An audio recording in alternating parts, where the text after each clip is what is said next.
Even if it doesn't have to do with this topic, they come into rooms and they disrupt because they don't have basic decency to like listen and then chime in when it's well, and they're hateful. I mean, they're motivated by hate. So I say a dirty word, and when Keegan takes control of the room, I go back on mute. When Daniel says, "Okay, Zach, that's enough," I go back on mute. But I think that you guys.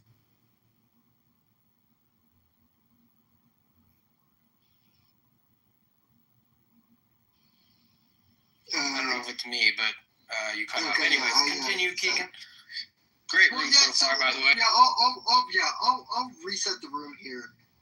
So BB is the GOAT. The reason why I'm saying this is we have to credit where credit's due, right? I thought Israel lost the hostage deal, the peace negotiations, the ceasefire. I thought this was a bad deal for Israel. Looking now, a week, 2 weeks now after the fact, this has been a kind of a good deal right now, especially if they're talking about moving the Palestinians. If they're able to move them to Egypt or Jordan, and I get it.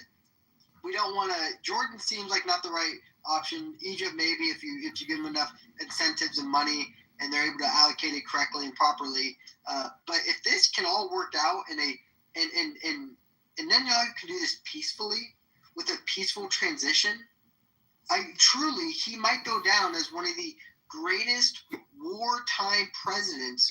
Peace in the Middle East. Peace in the Middle East. So I agree with like a lot of what you said, but to be honest, even though like the deal that was made with the hostages seemed like it wasn't a great deal, probably because the Jews usually do win the trade or win the deal, and they didn't necessarily win this. It's honestly, it was like you can't measure the impact and just the hostages getting back to their families and seeing the reunions and the hugs and the just like happiness that these families got from seeing the hostages. So even though, thousands of prisoners were released, to be honest, like my main thing was like, get the hostages home. And so the fact that they got that done, like I can't say it was a bad deal because that to me was priority number one.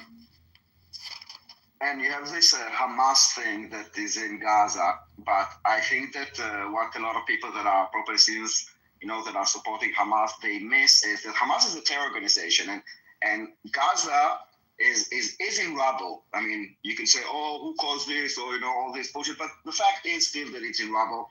And Hamas, as a terror organization, is unable to now feed 2.whatever million people. Also, I don't see any country, even Qatar and those countries, that will put a cent into Gaza while Hamas is there, knowing that every penny that they put will be destroyed within, a decade or two. So at some point, Hamas will have to, even without us asking it, even us not being part of it, Hamas will have to leave Gaza or leave the government of Gaza. The PA, said that they would not agree, that basically Hamas wanted to kind of do this Hezbollah format, meaning that they will not be in the government, but they will still keep the military. But the PA said, no, this is not going to happen. Either we do everything or nothing. I'm not sure that the PA is such a great idea, but in order for Gaza to be rebuilt, Hamas cannot be there. And I don't think that Israel needs to push it. I think just reality will kind of... Exactly. I think just time. Time will allow this to become, which is, again, I think a testament to Netanyahu of like almost patience. Like, everyone's been like so aggressive with this war of like, this is what he needs to do, this is what he needs to do. Glass Gaza, right? This was a saying by a few people. And I think the patience that Netanyahu has shown, because he could have. I mean, he truly, they had the military capabilities to just end this war so quickly. But I think that the way that he's done it, and again, especially if they're able to resolve this issue by moving the Palestinians to a new country without conflict. I mean, I don't think we've ever seen something like this before. Level. This would be next level. This is next level. This would be next level. This is what the GOAT is. This is what the greatest of all time would do. But I think the mistake that was done very early on in the war, that the war was declared against Hamas. And I think this is a lie that we told ourselves, first of all, and then we told to the world. And I think that was a mistake on our part. The war was not against Hamas. It doesn't exist. Gaza launched the war, not Hamas. On 7th of October already we saw Hamas, we saw PIJ. Already now we have hostages that are by different factions. We see their funerals. Some of them have Al-Qaeda banners, some of them have Hamas, some of them have ISIS, like all kinds of factions, including civilians that are part of it. The war is between Israel and Gaza, and I think that we kind of shot our own leg when we declared that against Hamas, because then they expected us to only fight Hamas, and that is just not realistic. And I think that was a mistake that we did. Yeah, and to comment of saying releasing thousands of Arab terrorists like Hamas into Egypt, I don't believe those people will be released. I believe that they're going to negotiate, and I could see maybe the U.S. gets involved through maybe more financial support, or maybe even through military support, right? But I do think that there are more Hamas members, maybe even the ones who've already been released, will be back to re-prisoned or even just killed. But I'm saying that for the majority part, I think that the main war is over. I think Netanyahu is going to do this with mostly non-conflict to civilians, and most of those civilians are just going to be. And I hope that Trump will pressure the UN, and he has the dollars to do this. First of all, to defund UNRWA and to kind of punch back the UN back into to stop supporting terrorism. And what we see is that the UN is completely complicit, and all those humanitarian organizations, from the Red Cross to UNRWA to whatever, they're all complicit. And it's time that UN will start abiding by their own resolution. There is a resolution called 1373 discussing terrorism and the request to combat terrorism, and they do nothing.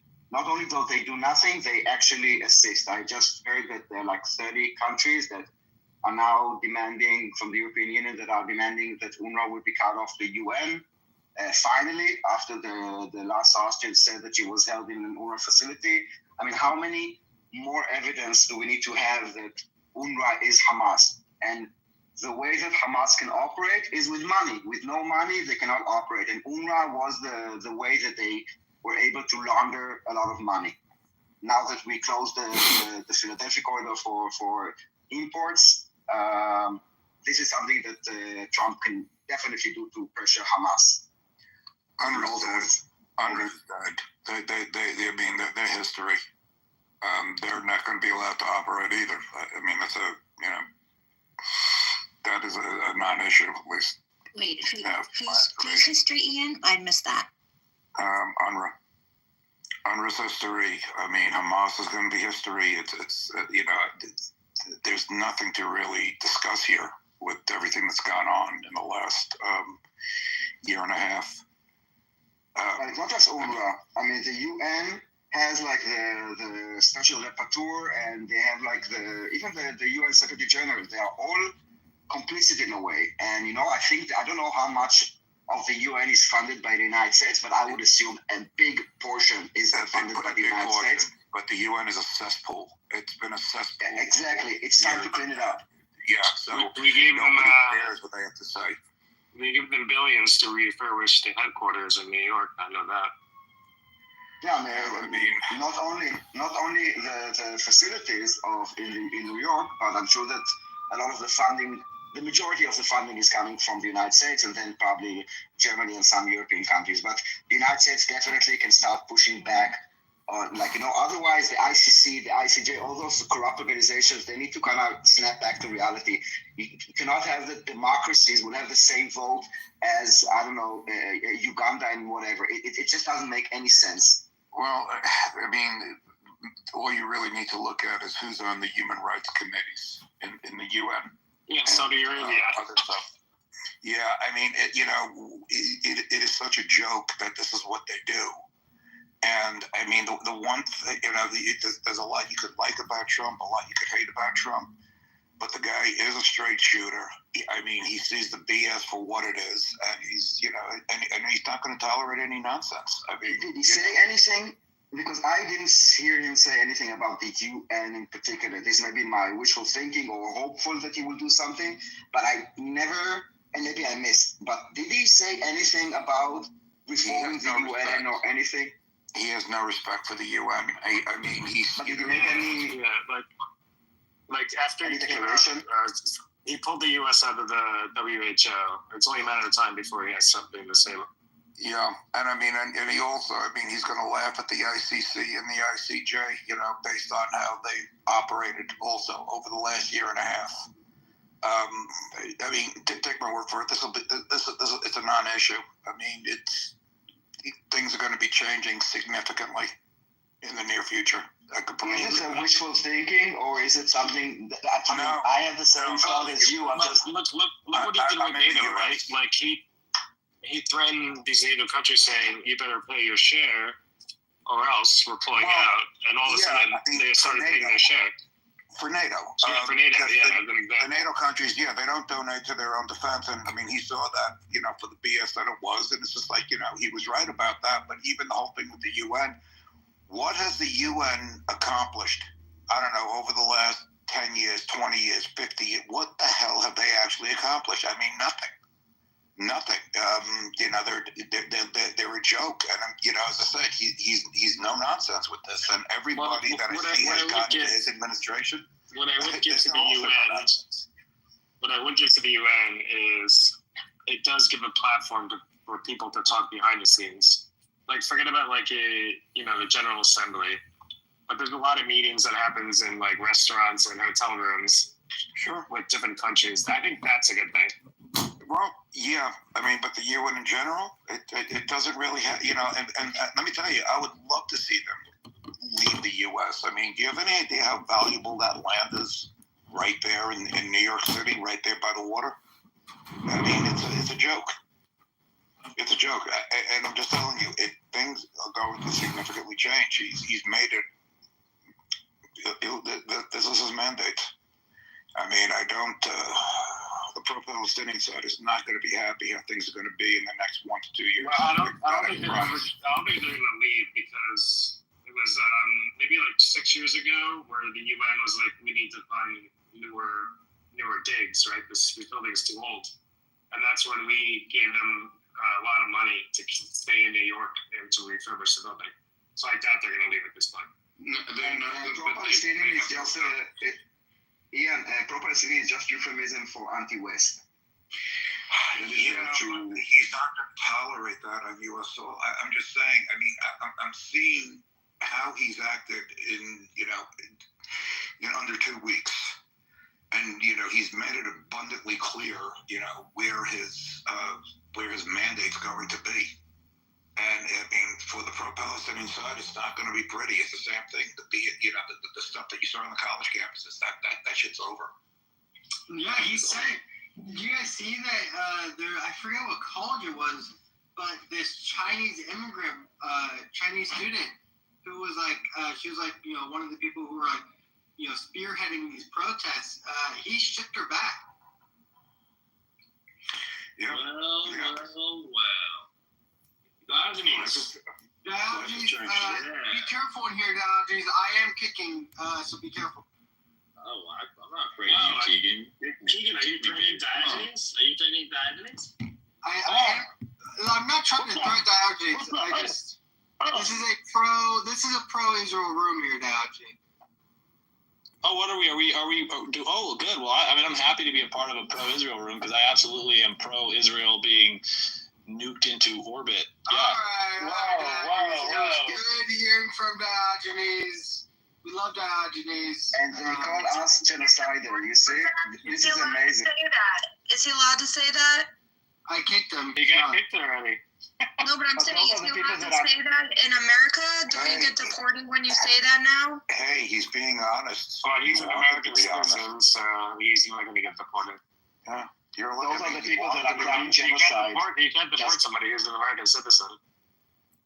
I thought Trump was fixing that. Well, if you're an American citizen, you can say whatever you want. But not the citizens. Yeah, the American citizens can say or think or do whatever they want. The ones that are coming from overseas, that's a different ballgame.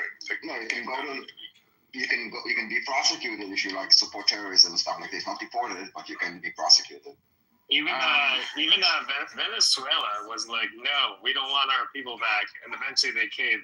Trump was like, Venezuela's taking back. Yeah, I mean, this is what I'm saying. I mean, he's going no nonsense. I mean, you know, look, even a 25% tariffs on Mexico and Canada. And I see they're looking to fight back, but they're going to cave within a month. There's no way they have to, yeah. Yep, they have to sustain it. We can sustain it. We could easily sustain it. It's not if you look at the size of the economies going against each other, I mean, it's like a cannon going against a pea shooter. You know, it's an absolute joke that they think they could even fight this. I mean, what do they have? I mean, outside of energy, what does Canada have? Canola oil. They have canola oil, which is bad for us. And maple syrup, which is also bad for us. No, maple syrup is Vermont maple syrup. I love maple syrup. Yeah, but it's all sugar. It's all pure Yeah, sugar. we have our own maple syrup in the United States. Yeah, and it's Vermont just maple good. syrup is excellent. Yeah, with extra high fructose corn syrup. Yes, you have to be careful. I miss Aunt Jemima. Oh, that's racist. Why is it? I don't think it was, and I've seen many people that said it wasn't. You know, like It's not racist. You can still get Aunt Jemima syrup. It just doesn't have the picture of the mammy on it. Yeah, it doesn't taste the same that way. I don't know. Uncle Ben's. Well, Uncle Ben's was another one. I mean, it's ridiculous. I mean, you know, what got me is, you know, black folks really didn't have an issue with it. It was always white liberals that had an issue with it. Yeah, like the Redskins. Like, didn't the local tribes say, yeah, we love the Redskins? It was the Native Americans that made their emblem. Or that made that. Yeah, it was like the white people. They're like, no, we can't have those. Meanwhile, the Native Americans like, yeah, we like it. Yeah, and I you know, it's funny when I was watching the AFC Championship game. You know, the Kansas City Chiefs. You heard the war cry that was going on in the stadium. Yeah. So it was just like they're you're not going to stop that. either. Yeah. Yeah, I mean, it's ridiculous. It's ridiculous. The chop, right? They do the chop. Yes. Yeah, the tomahawk chop. I mean, but the thing is, they're not going to stop. You know, and what are you going to do? You're going to rename the Chicago Blackhawks, Golden State Warriors, I mean, et cetera, et cetera, et cetera. Ian, tell me some more things that Trump's going to do, because you're making me feel better, like safer or something when you're saying all that stuff. I was like, oh, okay. No, as I said, I just looked at what he's done within the first 2 weeks after 4 years of, you know, doing nothing. And he's just making it abundantly clear. I mean, he's going no nonsense. He does not care who he offends. He does not care whose feelings he hurts. He's just going to do what he thinks is going to be the right thing, and that's going to be a case closed. Because as I said, I mean, when I saw that he even put a tariff on China, which America was afraid to do that because of, you know, the size of their economy and all that, he just doesn't give a damn. And I think ultimately he's going to win this. You know, if you look at the size of the U.S. economy and how it grows and how it innovates and everything, these countries do not stand a chance. They really don't. You know, so as I said, I just have a feeling in the next year or two, you're going to see a massive change across the board. Does that make you feel better? Yeah, I hope you're right. Thank you. Thank you, I'm, Daddy. Thank you. I know I'm right. Seriously. I mean, if you listen to, you know, what's come out of Washington in the last 2 weeks, I mean, where has he even been willing to take a step back? I haven't seen it. Ian, I like your arguing and debate tactics in that one guy's room. Amish? or whatever his name is. Oh, Amir. Yeah. I was in the audience listening, and you hold your own. Sometimes you're the only one. It's 10 against 1.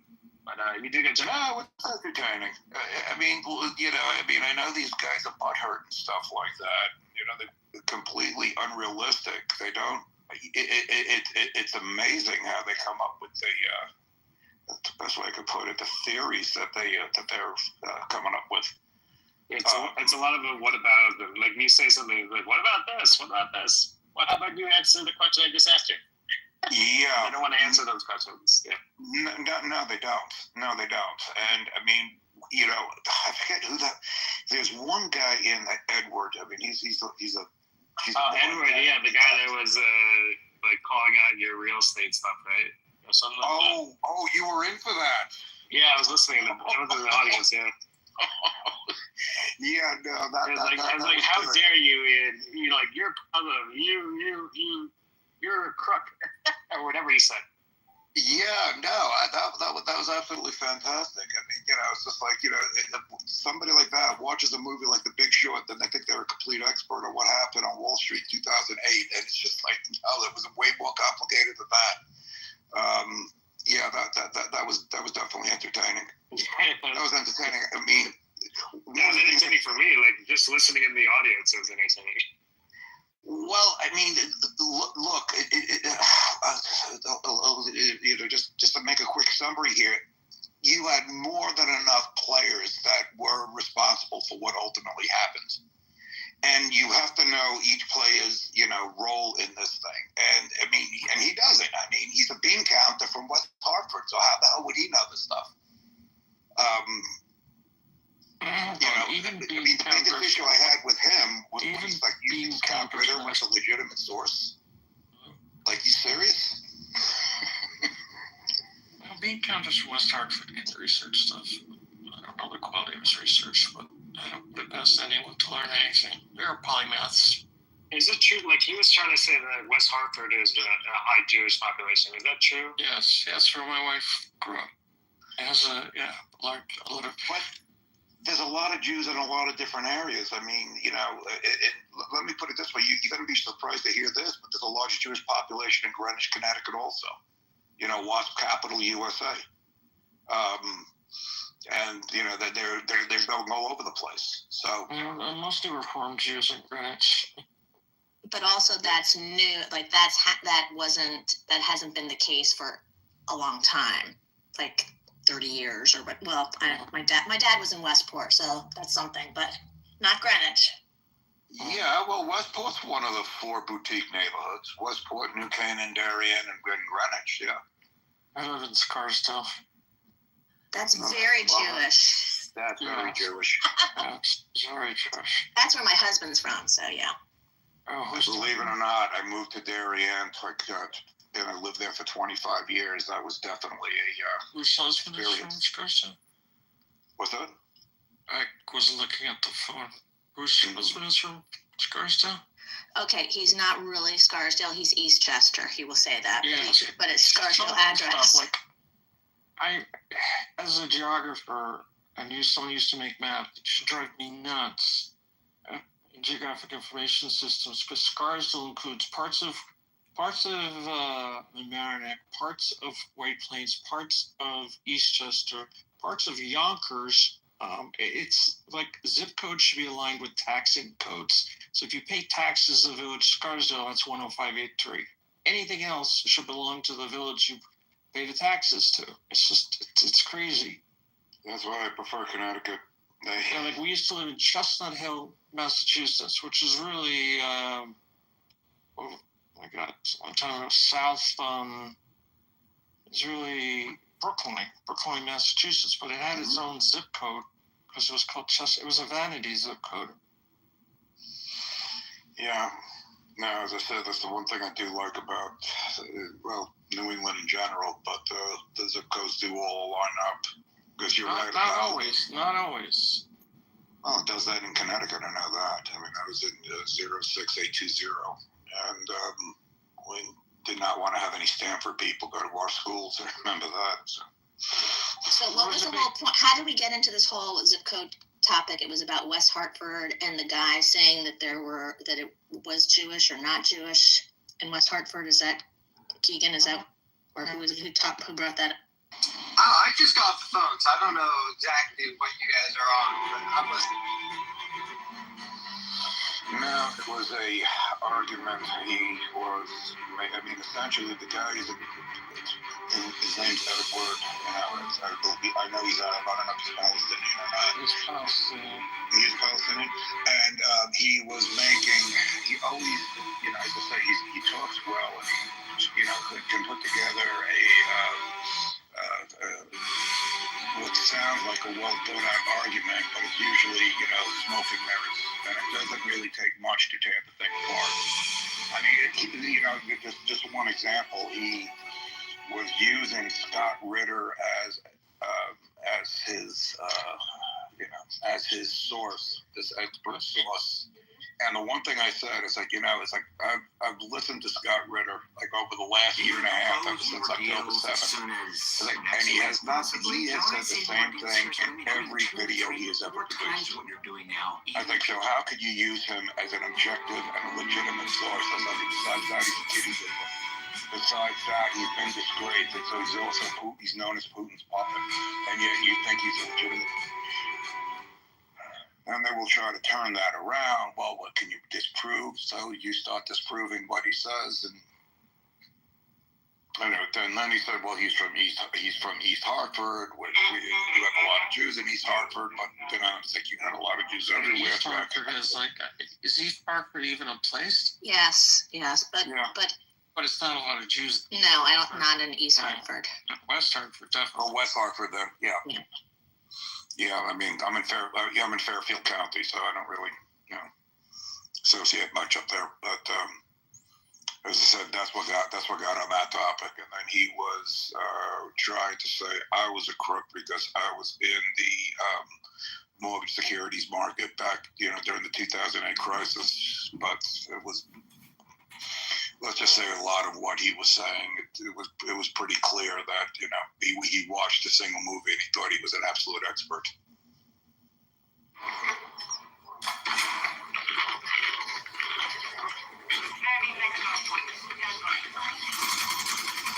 Well, I'll reset the room here.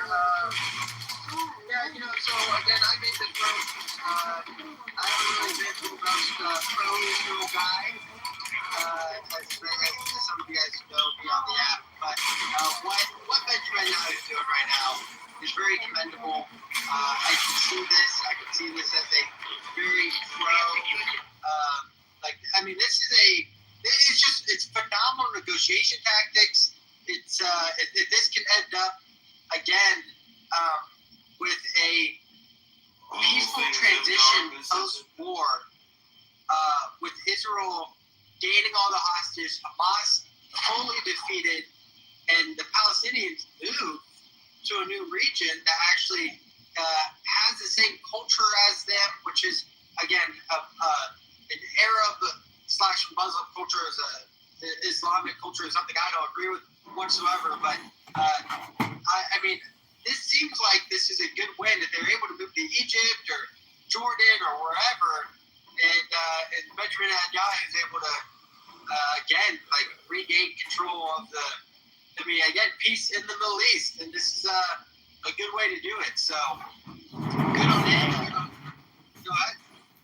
No, I think it's a fallacy to think that any of 2.1 million people are going to just be moved to another place. I think that's a dreamland. To be honest, the optics of it are terrible. They have got to deal in real politics and with the situation on the ground to figure out how to make the best of the current situation. They're not going to move anybody anywhere. And the last thing you want to do is destabilize Jordan. Just remember Black September. Jordan's history with Palestinians is not fun. The Semites barely hold control of that country. And God forbid something happens and that gets destabilized, it becomes radicalized. Well, and Saudi Arabia is next. It's like remember we used to talk about the domino effects in in the Warsaw Pact right after World War II. The same thing could happen, and I think the last thing the West wants to do is to destabilize Jordan. Jaco, I don't see them moving to the Sinai. I do agree that moving, 2+ million people is most likely not the case. But I do think that if they offered a form of sanctuary in the form of Egypt or in the form of Jordan, I think they probably could get at least 30%. If not maybe a little bit more Palestinians. Okay, I'll put $10,000 down now on a bet. If you want to take that bet, what was the percentage you said? 25, 30%. Okay, so 2.1, 10% is 210,000, 30% is 640,000 approximately. We'll call it 30. If you think 30,000 people are going to move someplace with incentives, I'm willing to wager you that it's not going to happen in our lifetime. So what? As much as I would love to see it happen, look, listen, don't get me wrong. As much as I would love to see it happen, I don't see the world permitting it. It would just, the optics of it are just terrible. So what is the end goal then for Trump and Netanyahu? Because it does seem like they've got to figure out how to get an administration in Gaza that doesn't, and I don't have the answer. It's so incredibly difficult to even think about this. But they got to get Hamas out of power. They were not able to do it militarily, unfortunately. They did the best they could, but they got to figure out how to. Because it will happen by itself because Hamas, as a terror organization, is unequipped to rebuild Gaza and feed 2.3 million people, and also no government on earth will give them a cent while they're still in government. So we don't need to do. We just need to Right. So the game plan is to put together a series of donors and a series of countries, a group of countries that are willing to say, okay, we're going to reconstitute the government. Here are the players on the ground.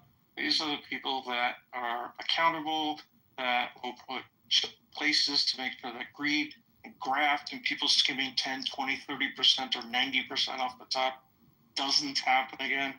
And it will be rebuilt in its place. And unfortunately, the Palestinians are going to have to live in tents or on the ground or whatever, because that's they backed Hamas, and that's the result of it. But it's going to have to be rebuilt around them while they're there. How that happens, I have no idea. But it's going to have to be done with the support of a multinational coalition. It's going to be the biggest thing since the Marshall Plan in terms, post-World War II. Does this happen, do you believe, under Trump's administration, or do you think that this is most likely? It's not going to wait 4 years. Yeah, it's definitely going to happen under Trump's administration. Because I believe it's in Israel's best interest to have this happen as soon as possible, right, Daniel? I mean, you don't want to have this unknown condition and this hostile entity, still existing for any period of time. Too much resources are tied up in managing this. The country's got to get back to its, pre-war economy.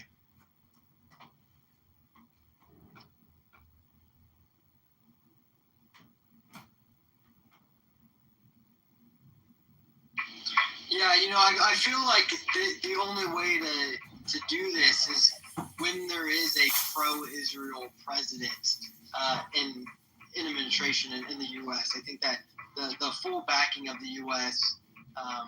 Is again the strong way to do it. So I mean, this is we're without a doubt we are at the the worst part of the war is over, and now it's kind of collecting all the pieces and just figuring out how can we put this back together, the best way for Israel.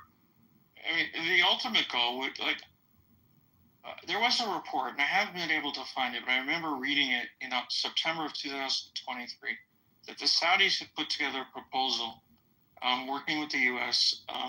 And I think Israel, to let them become the custodians of the Temple Mount and the custodians of Judea and Samaria, get rid of the PA, reconstitute it with a government, and fund it and put in sort of, quote, a technocratic regime, as opposed to one that's, just focused on terror. Yaakov? Yeah, it has to be removed. Yes. To be removed. I thought to be instated. No. They were so pissed that 1/5 of their budget was paid to slay. They honestly thought that was a complete waste of money. And the graft and corruption that's happening in the PA. If you can tie the two together, if Saudi Arabia last week announced it was going to invest $1 trillion in the U.S., well, they can invest another $1 trillion in the West Bank and Gaza. I mean, that's a start. And then you include the Gulf states and include other donors. It's not undoable, and I would love to see the two tied together to create one political entity that's going to govern from a point of view of we're going to achieve a state, not through terror, but achieve a state through building up a government and working side by side with Israel. I mean, then I think the whole situation on the ground changes. But it's a dream world. I know I'm living in a dream world, but.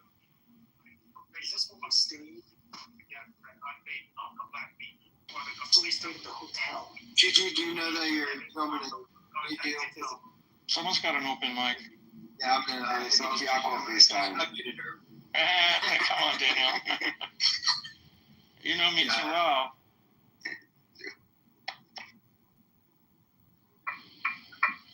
Well, yeah, this is very interesting. I'm very excited because I think that no, all war is bad. I think that's such a typical thing that you can say, but beginning of the war between Israel and Palestine, I was very, very just anti-war, and now kind of looking back, I'm like, I think that Israel, they've done the right things, and they continue to do the right things, and people thought they lost the deal between hostages, and I think looking back, I'm like, I don't know if they really lost the deal, but rather gave their country like a morale booster, right? Like this was, this war's been long and tiring, and they needed something to prove that, that this was a positive, that there are positives to this. So I think that, at the end of the day, this has been a good thing. So.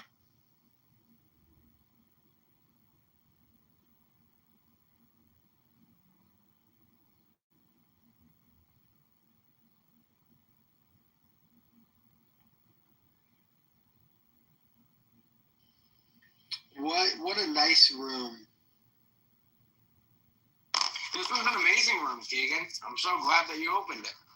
And to everyone who came in and contributed, appreciate it. And it was just nice to see that, the group of people who came in and disrupted and wouldn't listen to the mod were all on one side. They were all on one side. I did also notice that, Rick. The ones who couldn't engage, who couldn't engage, I guess, respectfully is a good word. So, yeah, that was proven in this room, Rick. That was. So yeah, this was a good hour. I don't know if you gotta go, but appreciate you, Keegan. Listen, I appreciate everyone here. Appreciate the room, Daniel, Yaakov, Ian, giving the insights of people who are. Daniel's in the inside. It feels like, been there for last 2 years. So, appreciate everyone. And listen, you guys enjoy the clubhouse streets. I probably will see you there. So, thank you, Keegan. No problem. See you guys.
standardization, right? I think that's a problem. There can't be a standard, Matt, because as soon as you try to standardize that, you would have put it into writing that you were literally incompetent, that you were literally going to intentionally employ individuals in a capacity they were not suited to. So it can't be codified. It has to remain ephemeral. It has to remain an idea that what we essentially want to do is maintain these exclusive truths that are mutually exclusive, that we can have individuals who are not serving as air traffic controllers because they're being systemically discriminated against, but they're also eminently qualified to serve as air traffic controllers. Now, those things are not true. Right. Because by and large, we have a very meritocratic profit. I mean, I would say, without a doubt, it's a profit-driven economy. There are definitely protectionist rackets taking place with the aid of government intervention. But by and large, these companies are going to do whatever is the most profitable. And that means bringing in illegal aliens in complete and reckless disregard for federal immigration laws, et cetera. They're going to do it because it's profitable. So here's where I see it on the spectrum as what I identify myself as a moderate Jew, right? How this relates. I see DEI on the far left, the extreme far left, as the campus encampment, knuckleheads at best, right? Anti-Semitic, domestic terrorists at worst, right? Using, the undermining pinnings of DEI to establish this me versus the oppressor mentality, right? I think you may agree with that thought, right? And so on the other end, in the United States of America, Matt? Yeah. Were you born in the United States of America? I was. Okay. Do you consider yourself loyal first and foremost to the United States of America or to the state of Israel? America. Okay. You should say Israel, bro, because I'm an Israeli myself. Okay. You're cool. a traitor. So yeah, on the far left, right? One could say DEI is right. That's the under the underbelly of why this stupidity and right is taking place, right? On a much less mild. Wait. Right. So I want to. This is an important distinction to make here. Is the larger malaise present in our society, in our culture, in our nation, is not diversity, equity, inclusion. DEI is simply a tool that was utilized to perpetuate the money laundering and the It goes deeper than that. It's going to blow your mind. It goes deeper than that. There's this method. It really, if you take it at its deepest core, I'm surprised you're not, because I'm sort of supporting a very conservative view